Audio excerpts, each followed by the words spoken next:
Tallericola, yo soy Israel Pintor, coach literario y profesor del taller de escritura creativa. Te voy a explicar qué es una historia a través de 7 puntos. La idea es que comprendas mejor el concepto y te familiarices con sus componentes de manera que adquieras recursos para crear una.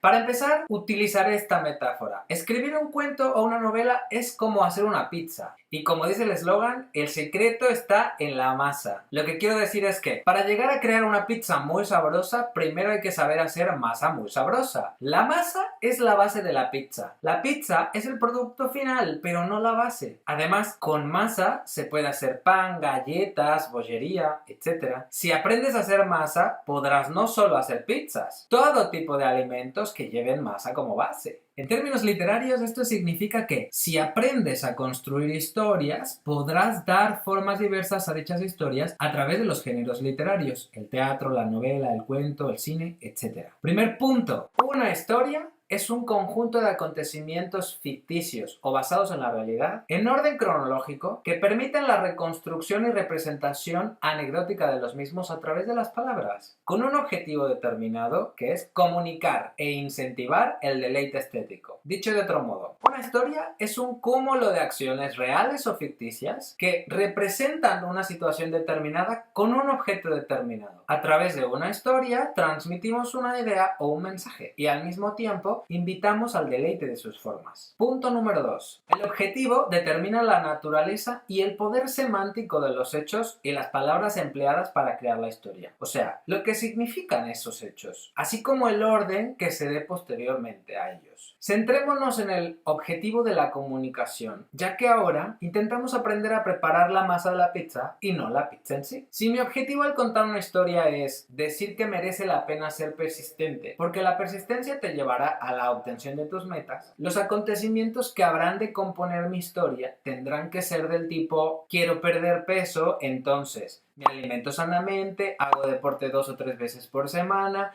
me reúno con personas que tengan la misma inquietud para sentirme apoyado y evito los compromisos sociales que involucren comidas copiosas porque sé que las comería si asisto. Entonces, al mantenerme firme durante unos meses, pierdo unos kilos. Veamos cómo la historia se construye a través de acciones concretas: alimentarse, ejercitarse, reunirse, sentir, editar. Nótese cómo el objetivo, que era transmitir la idea ser persistente merece la pena porque te llevará al éxito, condicionó la naturaleza semántica de las acciones. Esas acciones significan avances hacia una meta. Perder peso. Si las acciones no tuvieran el poder de significar que estoy haciendo cosas para perder peso, entonces la idea que pretendía transmitir con esta historia se pierde o muta. Punto número 3. El conjunto de acontecimientos se vinculan a través de la lógica causal. Los hechos son como tabiques apilados uno sobre otro que necesitan de un cemento para mantenerse unidos. Ese cemento es la lógica causal o el principio de causalidad. Es decir, las cosas pasan por una razón.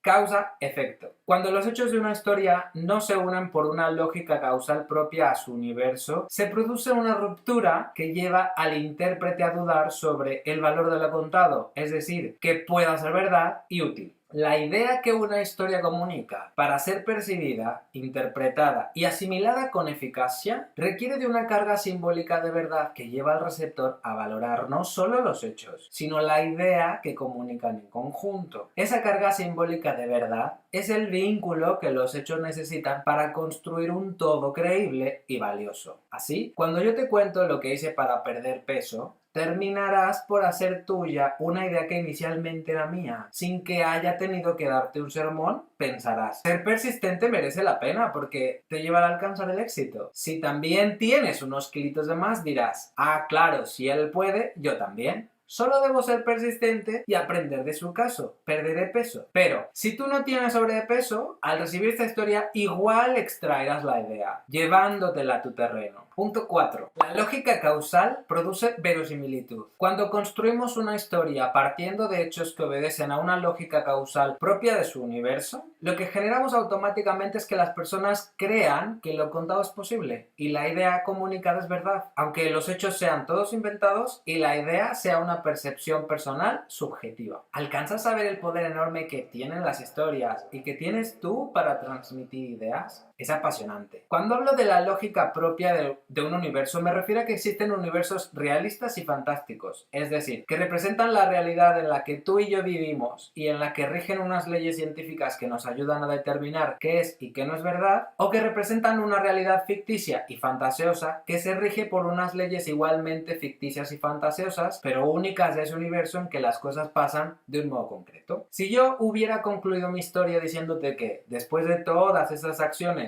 no perdí peso, entonces no creerías que merece la pena ser persistente porque la persistencia te llevará al éxito. Lo que pensarás puede ser incluso contrario. Te quedarías en una capa poco profunda de significación en la que no accederías a la verdad que yo pretendía compartir contigo. Una capa de interpretación en la que fácilmente transformarás la idea que yo quise transmitir. Y todo porque el último hecho no significaba lo que debía significar. Es decir, el último acontecimiento, me mantuve en el peso y no hubo pérdida, ha sido lo que produjo esa ruptura. Si los médicos dicen que si haces deporte y te alimentas sanamente pierdes peso, regla basada en la ciencia, universo realista, entonces el último hecho de esta historia te lleva a pensar que esa verdad basada en una regla científica pone de relieve que no siempre consigues perder peso si te aplicas el cuento. ¿Por qué? Eso ya da igual, porque los hechos y su significación son tan poderosos que cualquier explicación sobra. Y es que la idea que está detrás de esta historia no intenta reivindicar la salud de las personas y la importancia de combatir la obesidad, sino hacernos ver que si mantenemos una actitud persistente, al final conseguiremos nuestros objetivos, sean cuales sean. Si ponemos uno detrás de otro, los hechos como causas y consecuencias, produciremos el efecto inevitable de verosimilitud y quien nos lea podrá llegar a ser suya la idea que queríamos transmitir. Por cierto, ¿cuántas veces te has detenido a pensar en las ideas que tus historias transmiten o las ideas que te gustaría transmitir a través de tus historias? Porque otras cualidades del concepto historia son que todas, absolutamente todas las historias tratan un tema y transmiten un mensaje, seas o no consciente de ello. Esto me lleva al punto 5. Todas las historias tratan un tema. El tema que traté en la historia es la obesidad o el sobrepeso. Había una vez un gordito que quería perder peso. Hizo cosas para conseguirlo y ¡tachán! Lo consiguió. Si hubiera usado el ejemplo de una mujer que quiere tener un hijo, trataría el tema de la maternidad. O si te hubiera contado que un niño no quería ayudar a su madre en casa con labores de limpieza, trataría el tema de la pereza. Pero una cosa es el tema tratado en una historia y otra, a veces muy diferente, es el mensaje que esa historia transmite. Un escritor profesional supera la etapa de la inconsciencia. Se propone identificar el tema y, si detecta más de un tema, simplifica. Porque hace falta ser muy claro. Y entre más temas abordemos, menos capacitados estaremos para ser claros. Punto 6. Todas las historias transmiten un mensaje. Puedes no ser consciente, no saber cuál es la idea que tu historia comunica. Pero si quieres seguir creando esa historia como un profesional, te conviene identificar claramente el mensaje que transmite. La identificación de ese mensaje condicionará las nuevas decisiones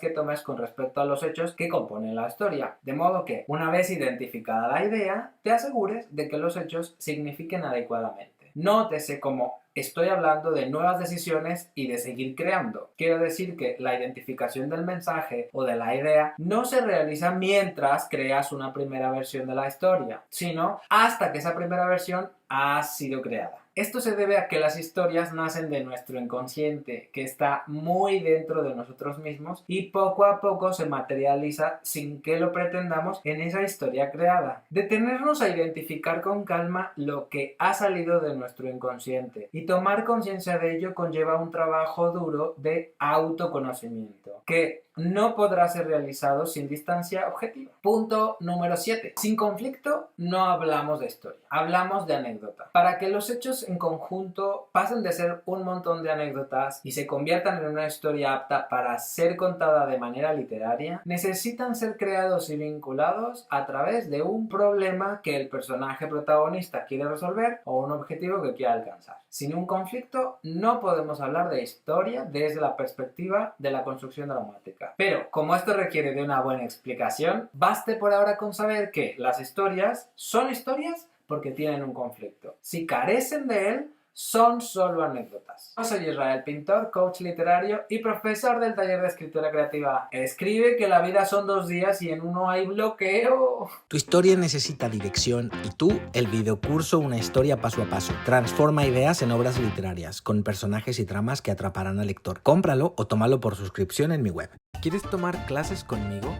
Conoce mis cursos en israelpintor.com.